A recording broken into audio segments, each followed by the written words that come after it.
오늘 우리에게 주시는 하나님의 말씀 요한복음 12장 24절부터 26절까지 말씀입니다. 요한복음 12장 24절부터 26절까지 말씀. 내용이 얼마 안 되니까 우리 다 같이 한 목소리로 화면 보시면서 봉독하시겠습니다. 내가 진실로 진실로 너희에게 이르노니 한 알의 밀이 땅에 떨어져 죽지 아니하면 한 알 그대로 있고 죽으면 많은 열매를 맺느니라. 자기의 생명을 사랑하는 자는 잃어버릴 것이요 이 세상에서 자기의 생명을 미워하는 자는 영생하도록 보존하리라. 사람이 나를 섬기려면 나를 따르라. 나 있는 곳에 나를 섬기는 자도 거기 있으리니 사람이 나를 섬기면 내 아버지께서 그를 귀히 여기시리라. 아멘. 목숨을 바쳐 주를 따른 사람들이란 제목으로 하나님의 말씀 선포하겠습니다. 자, 오늘은 우리 대한예수교장로회 통합 측 교단이 정한 순교자 기념 주일입니다.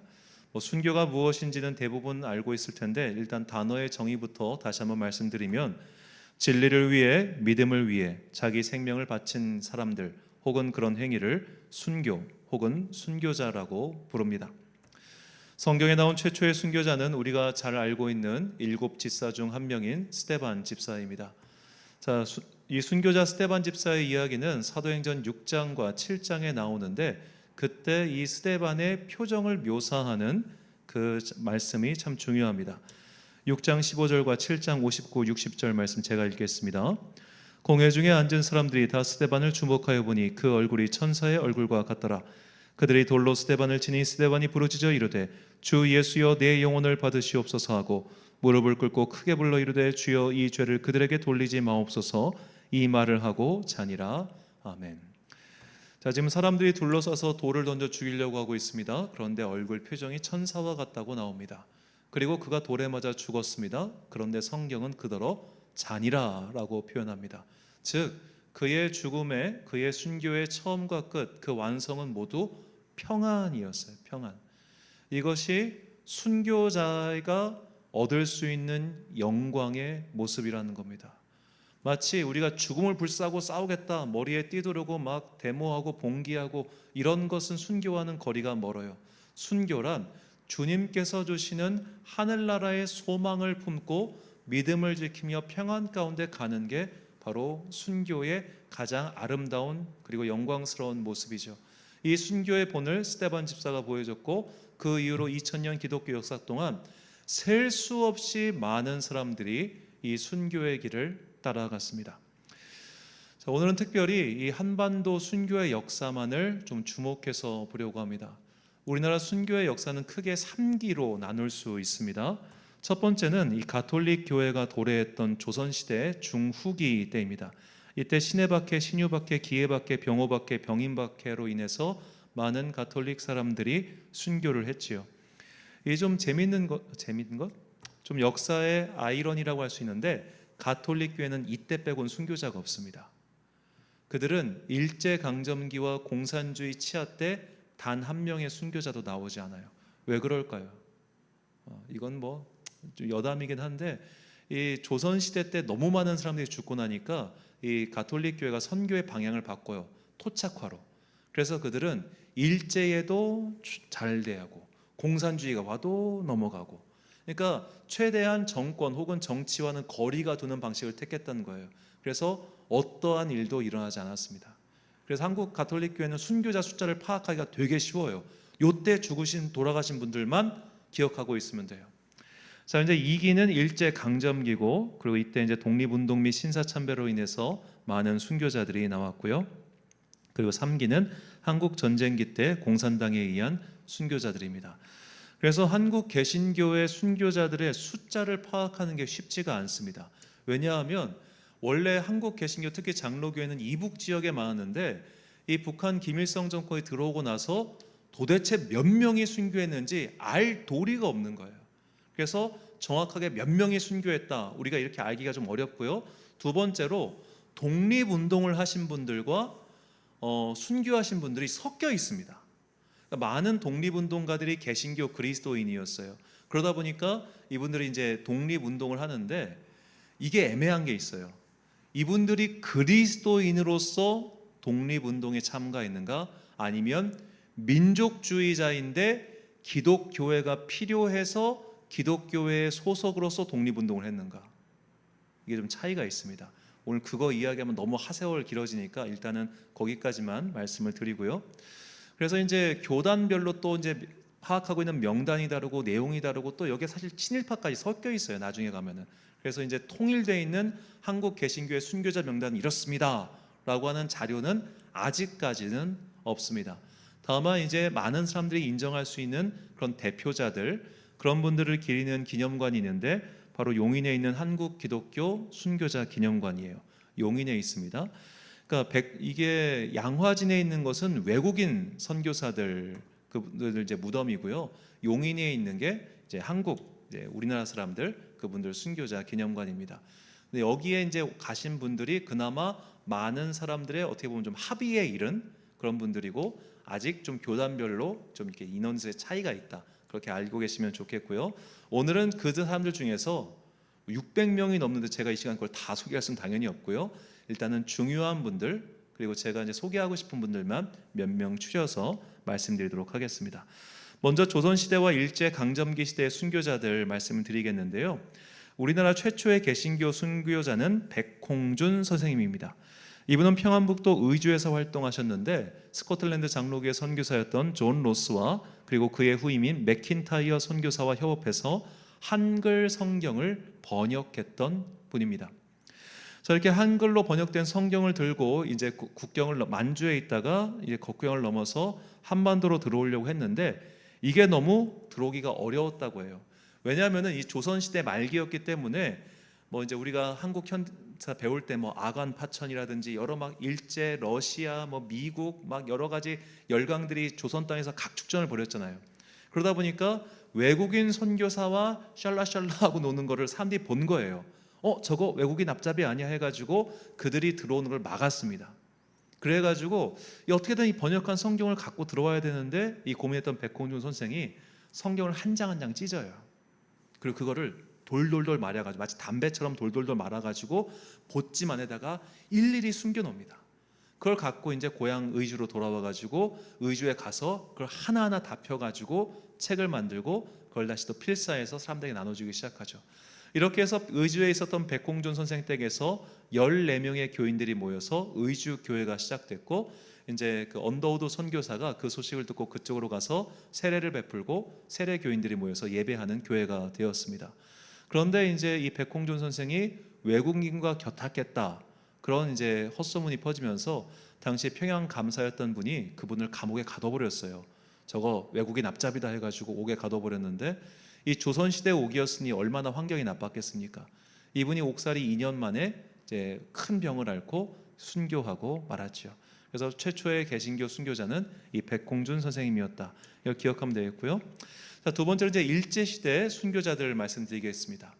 자, 일제 시대 가장 뭐 유명한 순교자들이 되게 많은데 일단은 기본적으로 독립운동의 연장선에서 순교하신 분들을 제외하도록 하겠습니다. 예를 들어 유관순 열사 같은 분은 개신교 순교자이기도 하면서 독립운동 순국 열사이기도 해요. 그런데 이런 순국 열사분들은 최대한 제외하고 신사참배를 반대하시다가 이제 순교하신 분들 그분들 이제 두 분만 제가 소개하도록 하겠습니다. 먼저 이 신사참배에 대해서 우리가 좀 알아야 되는데요. 이 신사참배는 황국 신민화 정책이라고 해가지고 일제가 그 2차 세계대전이 이제 막 발발하기 직전에 이 조선 사람을 내선일체라고 들어봤죠. 조선인과 일본인은 하나다. 즉 이 조선인들을 일본화시키기 위해서 이런 신민화 정책을 발표합니다. 대표적인 게 창씨개명, 일본식 이름을 지어라. 그리고 모든 관공서의 그 언어는 다 일본어만 써라. 일장기를 개항해라. 기미가요를 불러라. 그리고 신사참배를 해라. 그리고 이제 저도 이번에 새롭게 알게 된 건데 그때 일본 텐노라고 하죠. 천황 텐노가 있는 곳을 향해서 절을 하는 행사도 있었다고 합니다. 그것까지 다 하는 게 이 황국 신민화 정책이었다고 해요. 이제 그 정책을 격렬하게 반대했던 그리고 그 때문에 옥살이를 하고 순교하셨던 분이 많습니다. 사실은 많은데 일단은 두 분만 제가 오늘 소개하려고 하는데요. 첫 번째로 박관준 장로님입니다. 이분은 평양북도 영변 출신으로 이 30살에 주님을 영접하고 37에 의학을 배워서 무의촌 봉사활동을 하셨던 그런 분입니다. 이분이 장로 임직 후에 신사참배 반대 활동을 이렇게 열심히 하셨어요. 이분이 신사참배 반대로 감옥에 들어간 게 1938년인데 감옥에 나온 게 1945년입니다. 그것 때문에 7년 동안 옥살이를 하셨어요. 자, 이 옥살이 하기 직전에 주님께서 환상 가운데 그에게 물으셨습니다. 내가 이제부터 그리스도의 장병을 뽑겠다. 누가 장병이 되어 피 흘리는 자리에 앞장설 것인가? 그때 이 꿈인지 환상인지 그 속에 이 박관 장로님이 손을 들고 내가 제일 앞서 나가겠습니다 라고 신사참배 운동에 가장 열심히 뛰어드셨습니다. 이분이 이제 그 잡히시기 직전에 한 시를 남겼는데 그 시의 내용이 이렇습니다. 인생엔 한 번 죽을 때가 있으니 어찌 죽을 때에 죽지 않으리. 그대 홀로 죽을 때에 죽었으면 천추에 죽어서도 죽지 않으리. 죽을 때가 와도 죽지 않으면 살아서 즐거움이 죽음만 같지 못하리라. 예수님이 나를 위해 돌아가셨으니 이번엔 내가 주를 위해 죽으리라. 자, 이렇게 하고 이분이 1945년 1월 1일부터 70일간 금식 기도를 시작합니다. 1945년 1월 1일부터 그리고 70일 금식 기도를 마치고 건강이 급속도로 나빠져서 3월 13일에 이분이 이제 소천하시죠. 그렇게 감옥에서 순교를 하셨습니다. 자, 안타깝죠. 5개월만 있었으면 광복이잖아요. 그러니까 이분들은 정말로 천국의 소망 그 한 가지를 바라보면서 생명을 걸고 이걸 지키기 위해 투쟁을 했던 거죠. 자, 신사참배와 관련해서 아마 우리가 가장 널리 알려진 그 유명한 순교자는 역시 주기철 목사님입니다.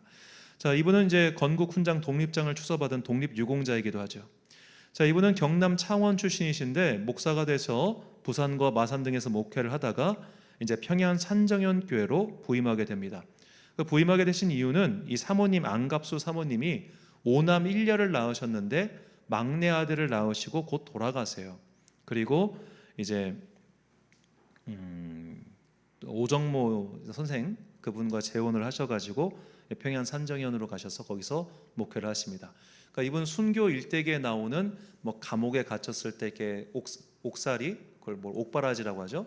그걸 하신 분은 이제 두 번째 사모님, 첫 번째 사모님이 소천하셨다. 그렇게 기억하시면 되겠고요. 자, 이분이 이렇게 산정현 교회에서 담임 목회를 하셨는데 목회를 잘하셨어요. 산정현 교회가 되게 부흥하고 또 유명한 교회가 됐습니다. 근데 그 유명한 교회 담임 목사가 신사참배를 반대하니까 일제의 압박이 어마어마했던 거예요. 요 녀석 하나만 마음 돌리면은 정말 많은 사람들이 이거에 거부감이 없겠구나 싶어가지고 경찰들이 온갖 고문을 하고 회유를 하고 정말 온갖 짓을 다 했답니다. 이분의 손자였던 그 조승중 교수가 제가 학생 시절에 학교 교수님이어가지고 이분은 설교할 때마다 그 고문 이야기를 그렇게 리얼하게 하는데 좀 사실 되게 비위상하는 그런 본문이 많아가지고 제가 굳이 말씀을 드리지 않겠습니다. 뭐 대표적인 거 하나만 들자면 그 이분을 묶어놓고 고문을 하는데 말을 듣지 않으니까 그 사모님을 불러다가 눈앞에서 때렸대요. 너 이래도 안 바꿀 거야 하면서. 그래서 이분이 이제 마지막 1944년에 돌아가시는데 마지막 면회 때 하신 말씀이 여보 나 숭늉 먹고 싶어. 그 말하고 이제 그 다음 날인가 그날인가 그렇게 감옥에서 소천하셨습니다. 이분이 순교하기 직전에 얼마나 일제 압박이 심했냐면 막 교단을 압박하고 교회 장로들을 압박해가지고 목사직을 박탈시켜요. 이분 목사직 회복된 게 2000년대 후반입니다. 2000년대 들어서에서예요. 그러니까 정말로 참 오랜 시간 동안 목사직이 박탈당한 채로 이 주기철 목사님이 참 어려운 시절을 겪으셨다 그렇게 생각하시면 되겠습니다. 이분의 시신은 평양에 묻히셨고요. 지금 서울에 있는 국립현충원에 있는 것은 그분의 유품을 모아서 만들어 놓은 가묘라고 합니다. 자, 이번에 또 자료 조사하다가 알게 됐는데요. 이게 주기철 목사님만 순교한 게 아니고 그의 아들 장남인 주영진 전도사도 순교를 했습니다. 자, 이분이 왜 전도사냐면 신사참배 반대 때문에 신학교 졸업을 못했어요. 학교에서 퇴학 조치를 당합니다. 그리고 나서 이제 북한 평양 쪽에서 계속 이제 전도사로 목회를 하시다가 한국 전쟁 직전에 북한군의 이제 공산당에 의해서 총살을 당하셨어요. 그러니까 부자 이대가 순교한 참 안타까운 일이죠. 솔직히 말해서 아무리 이제 사실 이분의 후손들은 다 잘 됐어요. 이 주기철 목사님 후손들은 다 잘 됐어요. 그래가지고 그렇긴 하지만 아버지와 장남이 참 순교한다는 것은 굉장히 가슴 아픈 일이죠. 이런 순교자들의 피가 있었기 때문에 참 우리 한국 교회가 이렇게 아름다운 토양 위에서 자랐던 거라 저는 그렇게 믿습니다. 이렇게 이제 2기 순교자들 이야기가 끝나고요. 마지막 3기 공산당에 의한 순교자들 소개를 하겠습니다. 먼저 감리교 목사님이신 김영학 목사님이 계십니다. 이분은 황해도 금천군에서 태어나셨는데 38살의 나이에 감리교 협성신학교를 졸업하셨어요. 이분이 3.1운동, 3.1 독립운동 때문에 옥고를 오랫동안 치르셨는데 옥에서 나오시고 나서 그 해에 감리교 파송 선교사로 블라디보스토크로 파송되셨습니다. 이 블라디보스토크에 있는 한인들, 그러니까 조선 사람들, 요즘 날로는 고려인이라고 하죠. 그런 사람들을 돌보는 사역을 위해서 파송받은 거예요. 근데 이제 소련 공산당원들이 보니까 이건 완전 반동분자예요. 그래가지고 10년간 시베리아 노동교화형에 처합니다. 그 추운 데서 그렇게 노동교화 하시다가 이 얼음이 깨지면서 추락사를 하세요. 이분 시신을 찾았는가 못 찾았는가 그 기록은 없는데 여하튼 이분은 현재 그 대전 현충원에 이렇게 안장되어 있다고 말을 합니다. 자, 이렇게 참 파송당에서 외국에서 공산당에 순교하신 분도 있었고요. 자, 그리고 엄주선 강도사라는 분이 계세요. 이분은 청성 화목교에서 목회하시던 분이셨는데 1951년 2월 17일 날 새벽 기도를 마치고 나서 공산군에게 납치를 당합니다. 이때 인민군 14단에게 끌려갔는데 인민군 장교 앞에서 왜 민족끼리 총뿌리를 부여잡고 그렇게 싸우고 있냐, 피 흘리지 싸우지 말고 너희들도 예수님 믿고 더 이상 이런 짓 하지 마라, 이렇게 이야기를 하니까 이건 아주 악질 반동분자라고 하면서 너 같은 것에겐 총알도 아깝다 해서 죽창으로 그분을 찔렀습니다. 그래서 이분이 시신에는 19군데 이 자상이 발견됐다고 하는데 이렇게 해서 순교를 하셨어요. 이 공산당에 의해서 이제 남침 때도 순교하신 분들이 많지만 북한 거기에 남아 계셨다가 순교하신 분들도 많다는 것 우리가 이게 기억했으면 좋겠고요. 우리가 알지 못하는 정말 많은 순교자들이 있습니다. 자, 세 번째로 신석구 목사님, 제가 이분을 참 특별히 더 소개하고 싶은데 이분은 지금도 서울 서초동 수표교회에 있는 수표교 감리교회 담임 목사님이셨습니다. 수표교회는 그 서울고등학교 앞에 있는 그 교회인데요. 굉장히 전통 있는, 원래 이제 평양 쪽에 있던 교회였는데 이게 서울로 내려온 거예요. 자, 이분은 민족 대표 33명 중 한 명이었고요. 그야말로 신사참배 거부, 창시개명 거부했던 민족 투사이면서도 훌륭한 목사님입니다. 제가 이분을 왜 그 높이 사고 또 기억하냐면은 3.1 운동을 할 때, 우리 3.1 만세 운동 할 때 이 3.1 만세 운동을 주도했던 집단이 어디냐면 천도교예요. 동학의 후손들. 이 천도교인들이 원래 3.1 운동을 주관했어요. 그래서 천도교인은 숫자도 얼마 없고 전국적인 세력도 없으니 이 천도교인들이 자신들이 하려고 하는 이 운동에 기독교인들이 동참했으면 좋겠다 해서 목사들에게 손을 내민 거예요. 우리 좀 도와줘라고 하면서. 그런데 이 신석구 목사님은 일단 천도교 자체가 아무리 뭐 민족 종교든 뭐든 간에 우리가 볼 때는 거의 뭐 좀 상종해서는 안 될 혹은 좀 거리감을 둘 만한 그런 종교 집단이잖아요. 그리고 그분에게는 고민이 있었는데 그 고민이 뭐냐면 내가 그리스도인으로서 이 민족 운동을 하는 게 맞냐, 이게 고민이었어요. 그러니까 아까도 말씀드렸지만 민족주의자이기 때문에 그리스도인이 된 사람들 많아요. 민족주의자로서 교회의 힘을 어떻게 보면 이용해서 독립운동 해야겠다 이런 분들 정말 많은데 신석구 목사님 반대였어요. 그리스도인의 정체성이 먼저였어요. 독립운동은 그 정체성에 따른 결과에 불과해요. 그분은 그 정체성이 분명했기 때문에 신사참배를 격렬하게 반대했고 그래가지고 평양을 떠나서 신사가 없는 곳으로 간 거예요. 신사가 없는 동네 어디냐 하니까 저 시골 동네, 저 평안도 시골 가셔가지고 거기서 목회를 하고 계셨어요. 그리고 해방 이후에도 계속 거기서 목회를 하셨는데 이제 김일성이가 우상화 작업을 시작합니다. 거기에 격렬하게 반대하시다가 평양인민교화소를 끌려가서 그곳에서 총살당하셨어요. 1950년 10월 10일의 일입니다. 참 이렇게 민족운동을 열심히 했던 그야말로 정말 훌륭한 분인데 그런 자들도 김일성 우상화에 반대한다는 이유로 이렇게 총살로 순교하신 분이죠. 신석구 목사님은 꼭 우리가 기억할 만한 좋은 분입니다. 자, 마지막으로 이제 한국 개신교의 순교자 중에서 두 번째로 혹은 첫 번째로 유명한 분일 수 있는데 바로 손양원 목사님이에요. 자, 이 손양원 목사님은 경남 함안군 출생으로 원래 경남 지역에서 목회를 하시던 분이셨습니다. 이분은 처음부터, 그러니까 평양신학교에 입학하기 전부터 경남 지역에 있는 한센시병 환자들을 돌보는 일을 하셨어요. 그러다가 평양신학교를 졸업 후에 전남 여수에 있는 애양원, 우리가 유명하죠. 이 애양원에서 한센신병을 돌보는 그런 목회를 하셨습니다. 이분은 1940년에 신사참배를 거부해서 5년간 옥사일을 하셨는데, 이분보다 먼저 신사참배 거부운동을 열심히 하신 분이 바로 이분 아버지예요. 이분 아버지가 손양원 목사님이 신사참배 거부운동을 하니까 감옥에 끌려가기 직전에 그 아들한테 그렇게 말했대요. 아들, 섭을 짊어지고 뒤를 돌아보는 자는 천국에 합당하지 않아. 가서 감옥살이 잘하고 와. 그랬다는 거예요. 돌아보지 마. 가서 감옥 살아. 그러니까 대단한 아버지죠. 그러니까 그가 정말 평생 동안 흔들림 없이 이 목회 사역에 전념했던 것은 그런 아버지 덕분이다. 저는 그런 생각을 합니다.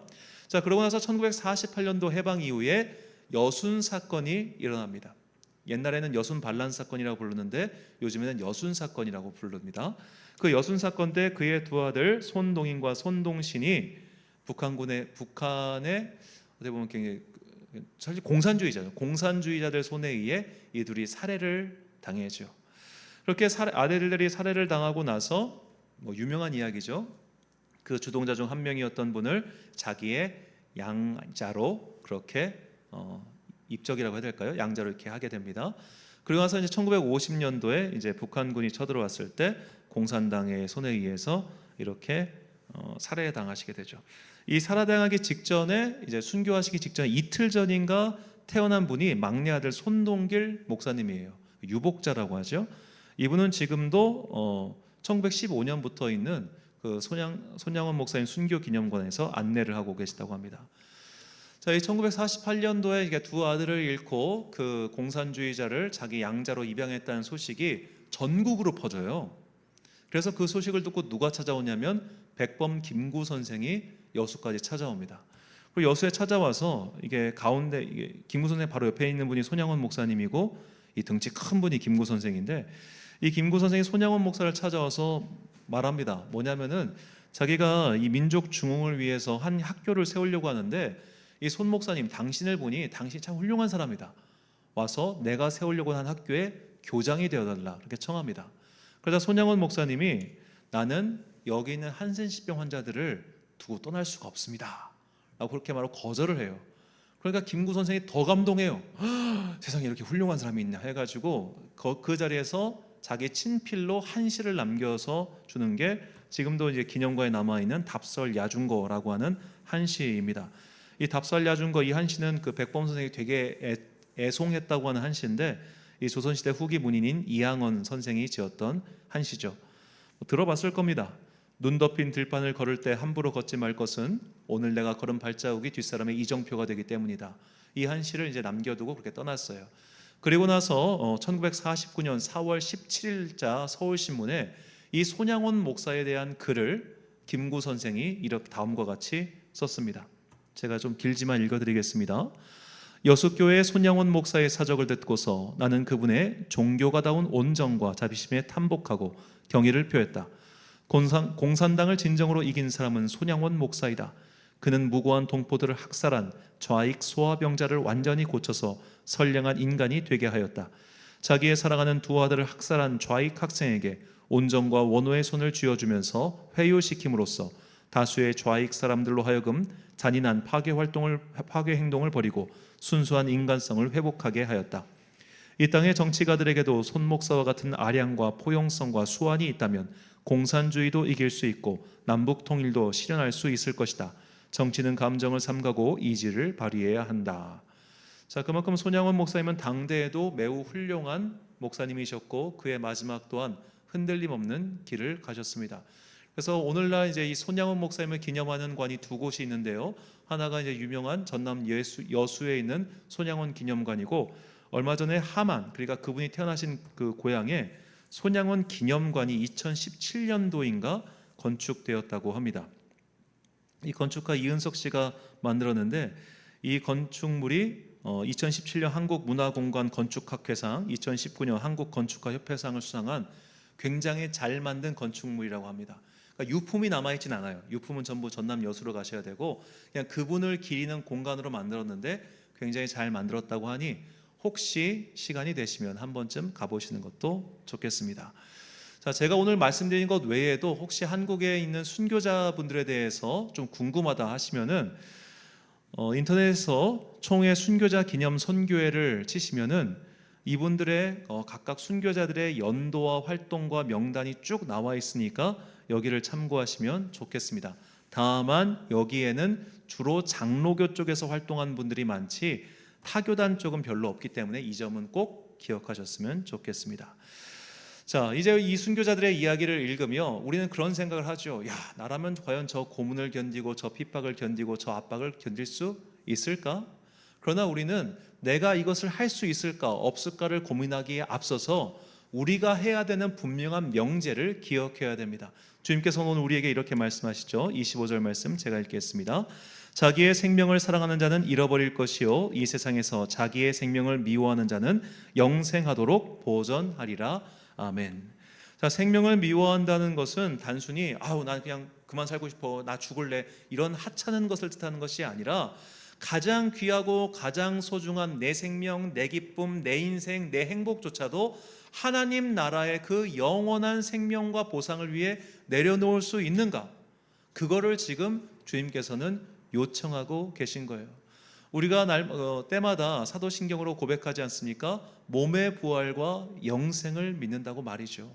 그 고백을 내가 진실로 믿고 있는 사람이라면 우리는 이 땅에서의 안녕과 평안과 안락함만을 추구하는 인생에서 벗어나서 주님께서 마침내 우리를 부르실 때 그 고난과 시련과 환난의 길을 묵묵하게 갈 수 있는 순교자들의 후배가 될 것입니다. 참고로 순교는 고난이 아닙니다. 순교는 영광입니다.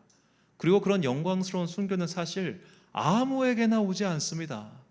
제가 어릴 적에 되게 막 사탄과 마귀, 귀신이 되게 무서웠어요. 그래서 막 그런 것 때문에 막 무서워가지고 무서워하고 있는데 저희 이모 선교사님이 그런 말씀하시더라고요. 야, 귀신은 아무나 보냐? 그것도 견딜 만한 믿음이 있는 사람한테 보여주시는 거야.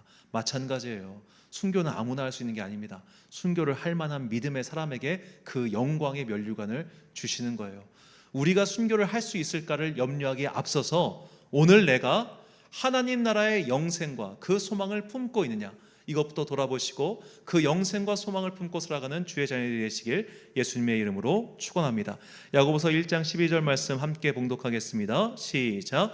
시험을 참는 자는 복이 있나니 이는 시련을 견디어낸 자가 주께서 자기를 사랑하는 자들에게 약속하신 생명의 면류관을 얻을 것이기 때문이라. 아멘. 사랑하는 천안 광성교회 성도 여러분, 그리고 이 예배를 함께 드리고 계신 귀한 주님의 자녀 여러분, 생명의 면류관을 얻을 그런 믿음의 시련이 점점 우리에게 다가오고 있습니다. 앞으로 우리가 겪을 믿음의 시련은 과거의 선배들이 겪었던 고문이나 감옥행 이런 게 아니라 벌금형일 거예요. 너 그런 거 설교했어? 벌금. 너 그런 거 이야기했어? 예배당 잠깐 폐쇄. 이런 식으로 되게 교묘하고 그리고 멋지고 세련된 모습으로 우리를 점점 더 유혹하고 넘어지게 만들 겁니다.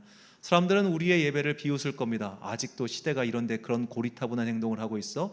야, 너 아직도 목사 말에 속아가지고 교회에다 시간과 네 에너지를 바치고 있어? 이런 멍청한 것들, 이러면서 말이죠. 심지어 같은 기독교 계통에 있다는 사람들조차도 서로를 비난하면서 마치 지금 이 행동이 어리석은 것처럼 호도할 때가 너무나 많지요. 이렇게 우리는 내외의 시련과 유혹에서 믿음을 지켜야 할 사명을 가지고 있습니다. 마침내 주님께서 다시 오시는 그날까지 각자 받은 이 믿음의 자리, 믿음의 소명을 굳게 지켜서 주님께서 예비해 놓으신 그 생명의 면류관을 취하는 여러분과 제가 되시길 예수님의 이름으로 축원합니다.